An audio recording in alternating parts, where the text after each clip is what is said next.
Friend, I wanted to turn on that light for you just in case you get scared. Now, y'all know while I was minding my business being nosy, I hadn't found out something that I felt like you wanted to know about. Okay.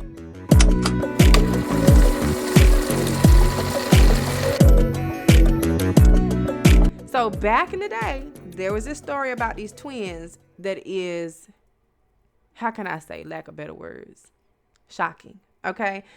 Very interesting to say the least. So I felt like, let me come on here and tell y'all this story time so y'all can get up in a tizzy like me, because I was up in a tizzy and I'm still kind of up in a tizzy because how did I not know this? Back in 1970, there was a study that was done at the University of Minnesota by Dr. Burchard, who was a psychologist studying twins and what happens when they're separated or adopted. This was so interesting because what he discovered was groundbreaking and it seems to defy all odds. And I love things that defy all odds because, baby, tell me something I don't know. That's how I feel. So back in 1939, there was a woman who became pregnant with twins. And at the time, she was unwed and also an immigrant in the United States. So she decided to put these twins up for adoption. About 3 to 4 weeks, the twin babies went to an adoption center where they were adopted by 2 separate families. One family decided to name one twin Jim Springer, and the second family decided to also name their twin Jim, but his last name was Lewis. So these 2 boys, they grow up in life, going on throughout life, not knowing about each other until at one point, Jim is told about his brother, who was a twin, and that he's adopted, and that his twin likely passed away.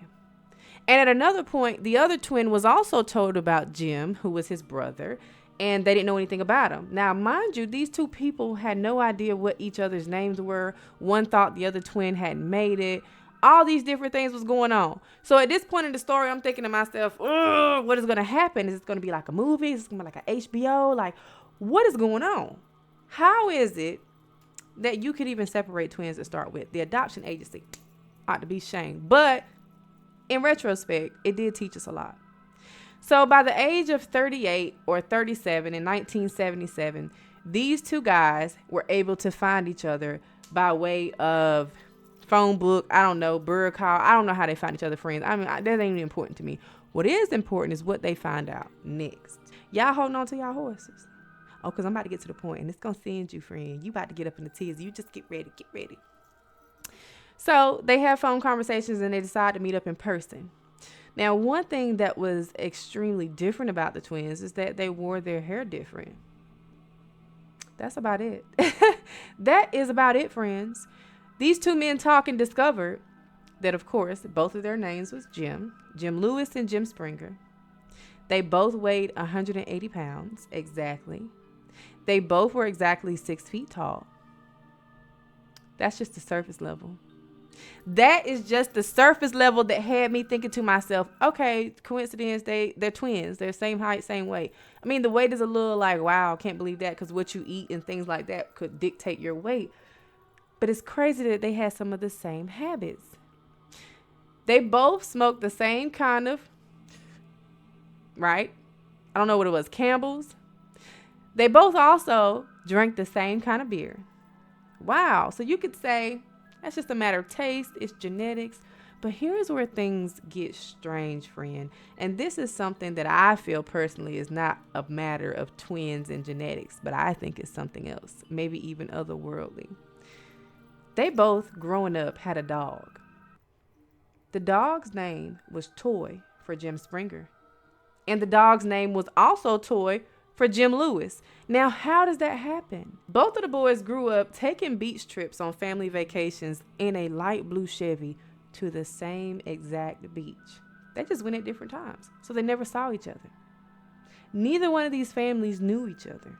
Another strange thing is later on in life, Jim Springer married a woman by the name of Linda, as his brother, Jim Lewis, married a woman by the name of Linda. If you think that that's eerie and creepy, get you another light, friend, and turn it on. Both of those Jims divorced their Linda. Now, at that point, somebody playing with me. They both married a woman by the name of Linda, and they both divorced one. Here is where it gets even more odd. Friends, y'all are not going to believe this. They both remarried a woman by the name of Betty. So they both married a second wife, and that wife's name is Betty. How are there this many coincidences? But wait, friends, if you thought that that was strange, I have more. Jim Springer named his son James Allen. James Allen, Allan. And Jim Lewis named his son James Allen, Allan. Could this be a matter of genetics? These two twins grew up separately, not knowing each other, one thinking the other had passed away. How is it that they marry a woman with the same name, name their children the same name, marry a second wife with the same name, partake in the same activities, go to the same places, weigh the same height? As they continue to learn more and more about each other, they both discovered that at one point they volunteered as a deputy sheriff. They both love woodworking.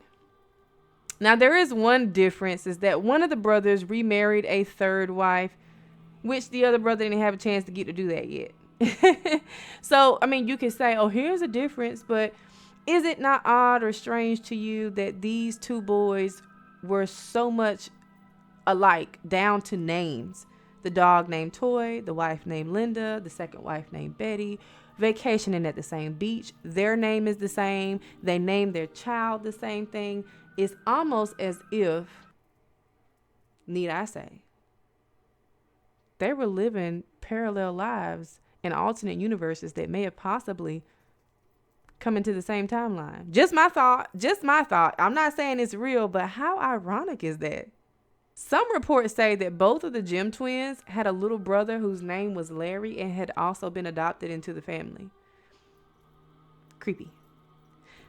I just feel that this many coincidences doesn't happen. It just don't happen like these. This is just my thought, right? So me looking at the situation, I think that, is it possible, stay with me, friends. Turn your light on if you're scared now. Is it possible that this is the same person in two different timelines, where things are slightly different, like the hairstyle, for instance, or what the people look like in real life? I would love to have seen what the wives, what the Lindas look like, or what the Bettys look like, if they were similar in feature, or had they ever crossed paths. Because I find it odd that this many coincidences would happen to just two little boys that grew up separately. Now, there have been many studies done about twins and how they function the same. And to be quite honest, they say that twins only function the same about 50% of the time, meaning they only have similarities about 50% of the time. Most of the time, they're actually quite different, right? But not in this case. So what happened here? Dr. Bashar found from this study that genetics have a major impact on our behavioral habits in day-to-day life. So most of the time, if you are like your mom or your daddy, that's normal. People would say that that's normal. You get 25% from one parent, another 25% from the other parent, and the other 50% is you. And that makes up your personality. But in this case, it seemed like these two boys had everything the exact same. Now, friends, I've seen a lot of strange things in my life, but to me, this takes the cake as one of the strangest things, because these two people never met each other, didn't know anything about each other, but had so many similarities that it's just mind-boggling, even down to getting headaches at the same time of day. Odd, right? So is it strange to consider the fact that maybe, just maybe, dimensions cross paths, or parallel planes cross paths, or sometimes we can be in one timeline and another timeline, or that the idea of you existing in multiple parallel planes, is that not scary to y'all? Oh my God, that kind of had turned on my light. I've heard once before that anytime you think a thought and that thing doesn't happen, it automatically creates a separate reality where it actually happened. Do y'all think that's real? Do you remember dreams or thinking of places that seem so familiar, that's similar to your life but slightly different? Where maybe your best friend is actually your girlfriend and your girlfriend is actually your best friend's friend. I don't know. Just thinking out loud, that sounds like something crazy, like some type of plot in some soft core. Anyway, friends, that's the end of this story time today. I really hope y'all enjoyed it, and maybe it got you up in a tizzy. And if it didn't, I'm going to give y'all a call back later on. I'm going to turn this light off so you can get you some rest. Bye, friends.